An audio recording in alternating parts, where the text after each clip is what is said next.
नमस्कार, मैं हूं विशाल यादव। सुप्रीम कोर्ट के पूर्व जस्टिस संजय किशन कौल साहब ने कहा था कि जब सरकारें अल्पमत की हों तो न्यायपालिका पर दबाव नहीं बढ़ता, लेकिन जब सरकारें बहुमत की हों तो न्यायपालिका पर दबाव बढ़ता है। लेकिन दोस्तों, आज बड़े दुख के साथ कहना पड़ रहा है कि यह मौजूदा सरकार अल्पमत में है, लेकिन उसके बावजूद न्यायपालिका पर भयंकर दबाव डाला जा रहा है। जजों को ब्लैकमेल किया जा रहा है, जजों को डराया और धमकाया जा रहा है।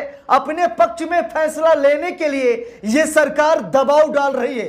दोस्तों, आज सुप्रीम कोर्ट के सबसे बड़े जज, देश की सबसे बड़ी अदालत के सबसे बड़े जज जस्टिस बी.आर. गवई ने यह खुद कहा कि न्यायपालिका पर अब बाहरी ताकतें दबाव डालने लगी हैं। जरा गौर से सुनिएगा दोस्तों।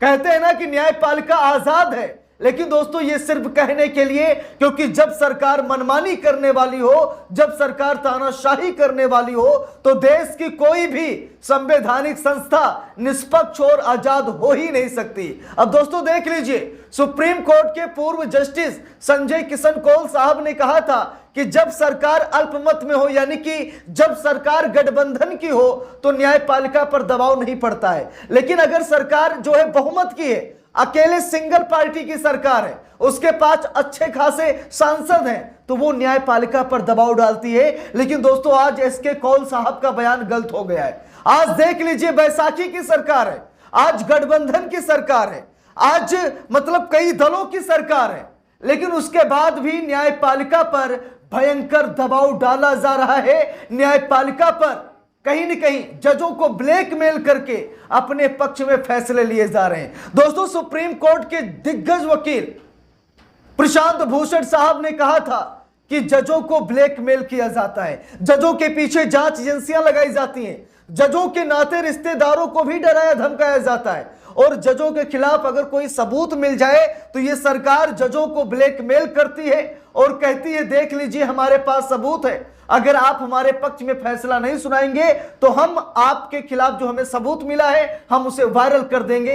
यानी कि जजों को डराया जाता है, जजों की कमजोर नब्ज को पकड़ा जाता है और फिर अपने पक्ष में फैसले लिए जाते हैं। दोस्तों, हो सकता है कि आप मेरी बातों पर यकीन न करें, लेकिन अभी तक मैंने जितनी भी बातें बोली हैं ये मेरी बातें नहीं है। मैंने आपको संजय किशन कौल सुप्रीम कोर्ट के पूर्व जस्टिस का बयान दिखाया, मैंने आपको प्रशांत भूषण साहब का बयान दिखाया।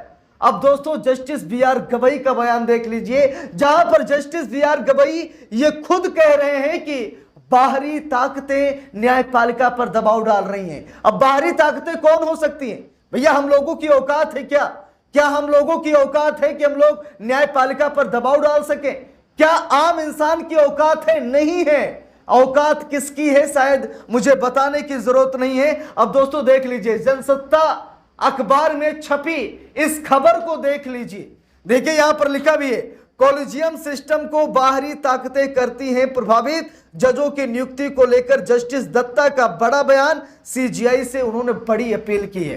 दोस्तों, जस्टिस दीपांकर दत्ता साहब ने कहा कि कॉलेजियम सिस्टम में इस समय बाहरी ताकतें हस्तक्षेप कर रही हैं, जजों की नियुक्ति में अड़ंगा लगा रही हैं, बाहरी ताकतें न्यायपालिका पर कब्जा पाना चाहती हैं।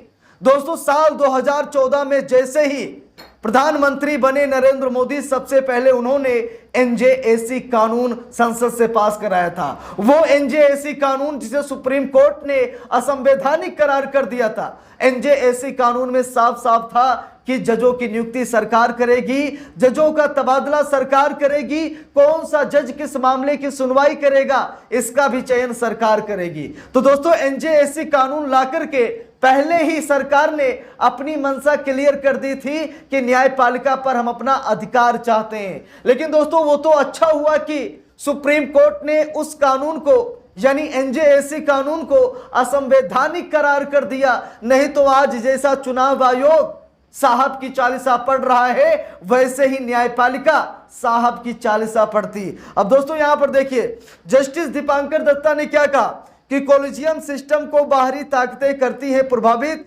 जजों की नियुक्ति को लेकर जस्टिस दत्ता का बड़ा बयान, सीजीआई जस्टिस बी.आर. गवई से उन्होंने बहुत बड़ी अपील की है। देखिए, यहां पर लिखा है, जस्टिस दीपांकर दत्ता ने कहा हमें समाज को यह बताने की जरूरत है कि अगर जजों की नियुक्ति करते तो सुप्रीम कोर्ट कॉलेजियम की सभी सिफारिशों पर अमल होता, लेकिन ऐसा नहीं होता है। दोस्तों, हम सभी को पता है कि अभी भी कॉलेजियम सिस्टम में भी अभी भी सरकार के पास जजों के नामों की लिस्ट भेजी जाती है, और जब तक सरकार अप्रूवल नहीं देती है तब तक जजों का चयन नहीं किया जाता है। यानी कि भले ही हमारे देश में कॉलेजियम प्रणाली है, लेकिन कॉलेजियम प्रणाली में भी बाहरी ताकतें हावी हैं, यानी सरकार पर डिपेंड होना पड़ता है। तो कुछ ऐसे कानून बनाए जाएं जिसमें सुप्रीम कोर्ट के जज, उनको एक अलग से पावर मिलनी चाहिए। सरकार की गुलामी, सरकार के अप्रूवल का इंतजार नहीं करना चाहिए। देखिए यहां पर लिखा भी है, सुप्रीम कोर्ट के जज जस्टिस दीपांकर दत्ता ने कॉलेजियम सिस्टम और न्यायिक नियुक्ति प्रक्रिया को प्रभावित करने वाली बाहरी ताकतों के बारे में गंभीर चिंताएं जताई। उन्होंने इस धारणा की कड़ी आलोचना की कि जज ही जजों की नियुक्ति करते हैं और कहा कि ये धारणा गलत है। दत्ता ने कहा कि इन बाहरी ताकतों से कड़ी कार्रवाई से निपटा जाना चाहिए। देखिए दोस्तों, यहां पर साफ साफ लिखा है, लाइव लॉ की रिपोर्ट के मुताबिक जस्टिस दीपांकर दत्ता ने कहा, हमें समाज को यह बताने की जरूरत है कि अगर जजों की नियुक्ति करते तो सुप्रीम कोर्ट कॉलेजियम की सभी सिफारिशों पर अमल होता, लेकिन ऐसा नहीं होता है। कलकत्ता हाई कोर्ट कॉलेजियम में अपने कार्यकाल के दौरान 2019 के एक उदाहरण को याद करते हुए उन्होंने उल्लेख किया कि कैसे एक वकील की न्यायाधीश के रूप में नियुक्ति करने की सिफारिश की थी, लेकिन उस पर अभी तक कार्रवाई नहीं हुई और अब 6 साल हो गए। ऐसा क्यों होता है? कोई भी इस पर सवाल नहीं उठाता है। अब दोस्तों यहां पर देखिए, जस्टिस दीपांकर दत्ता ने कहा कि कलकत्ता हाई कोर्ट कॉलेजियम में अपने कार्यकाल के दौरान साल 2019 के एक उदाहरण को याद करते हुए उन्होंने कहा कि एक वकील को न्यायाधीश बनाने की सिफारिश की गई थी, लेकिन 6 साल हो गए, अभी तक उस वकील को जज नहीं बनाया गया है। देखिए यहां पर दोस्तों साफ साफ लिखा भी है खबर में, जस्टिस दत्ता ने कहा कि कॉलेजियम की सिफारिशों पर कार्रवाई करने से रोकने वाली बाहरी ताकतों से सख्ती से निपटना जाना चाहिए।